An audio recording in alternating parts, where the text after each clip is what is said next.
Antipodes. By PK. Converted to audiobook by ARandomAudiobookAppeared. Category, My Little Pony. Genres, alternate universe, adventure. Words, 122,115. Summary, set in the far future after Celestia and Luna mysteriously vanished and the sun and moon froze in the sky, Antipodes is the story of two ponies thrust out into the harsh new world on an adventure to uncover what happened to the world so long ago.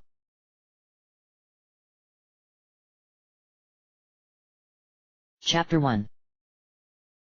Pony legends spoke of a time when the moon and the sun moved across the sky at the behest of two great goddesses, but those times had long since passed.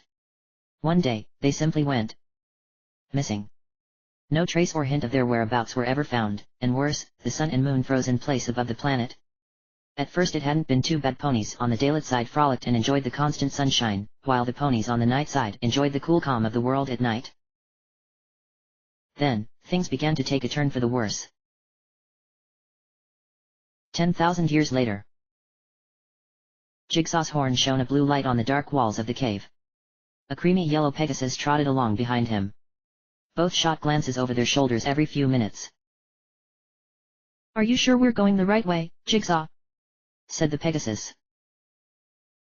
To be perfectly honest with himself, Jigsaw was just as scared as his new apprentice. He had been put in charge of the tribe's water management system several years ago. The cave had a massive system of pipes, valves, and tubes linking the general populace to the only source of water for hundreds of miles, a vast, underground lake. At one time, the lake had been a safe and even pleasant place to visit, but those days were long gone. Horrible creatures had moved into the lake, and any visit there risked a fight with one of them. Jigsaw's job wasn't easy, even if he didn't have to worry about things lurking in the dark. He had to adjust and reroute the water depending on broken pipes or areas that had fallen to the monsters, and there were more of those every year. The very survival of his civilization depended on it. This year, however, the tribunal had seen fit to give him an assistant to train. Jigsaw found it strange that her special talent was stealth. How could that help him? He tried not to think about it that much, though. He was glad he was no longer alone. The blue light cast by Jigsaw's horn made sharp shadows appear on the rocks ahead of him. Tiptoe ruffled her wings. She never thought she'd be going into the lower sections of the cave. No pony did except for water maintenance and some daring adventurers. The tribunal had been attempting to put a stop to it for years. Their numbers had already been reduced dangerously. There had been a time where thousands of ponies lived down there. You could still find the empty, carved-out caverns if you walked far enough. But ever since the grand cataclysm so long ago, they had sealed themselves off from the outside world of sun and desolation and attempted to make a life in the caves. They numbered only in the hundreds now. Suddenly, the claustrophobic tunnels opened up to a narrow walkway that spanned the length of the cavern, ending with a spiral staircase that led up into a smooth rock sphere cut into the ceiling. Metal pipes ran out in all directions and down into the lake. Mercifully, the water was still and nothing stirred in the darkness. Jigsaw trotted out first and slowly made his way towards the staircase. The top of it stretched off towards the cavern ceiling. Tiptoe spread her wings wide. How she wished she could take off. She had never seen a room so large. She could do more than just hover. She could really soar. Unfortunately, she knew that was a bad idea. Something could be lurking up there.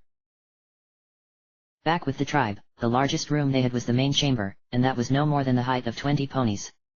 Pegasi were ground-ridden most of the time. Sometimes, in excavating caverns, there were drop-offs that required Pegasi to fly over to help to build a bridge, but those were few and far between.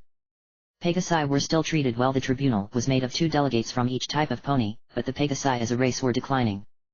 Less and less were born, and more earth ponies were taking their place.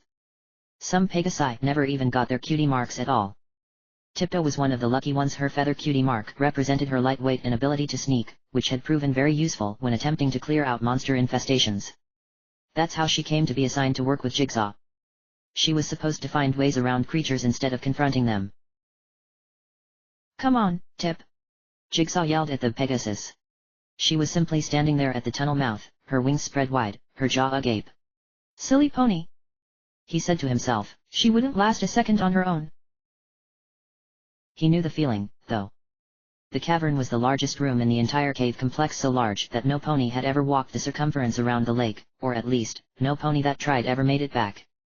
The ceiling was several hundred feet up and shrouded in darkness.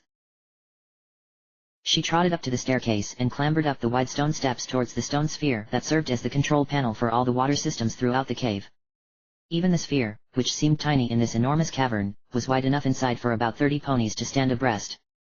Jigsaw was waiting for her at the top. Okay, this is how it works. First step is to turn on the working lights.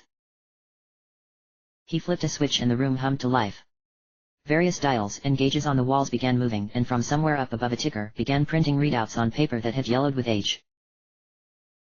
A deep rumble shook the room, a splash could be heard below, and a huge reptilian head shot out of the water and raced up towards the shining orb on the ceiling. It was triangular and had milky white eyes that appeared to glow yellow in the harsh light from the viewing port that wrapped around the orb. What is that thing?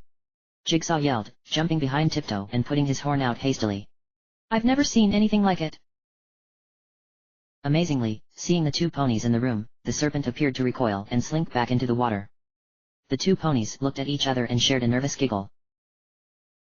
A bright light shot out from where the dragon had been, metal pipes groaned and snapped, and the sphere broke free and plunged into the water below.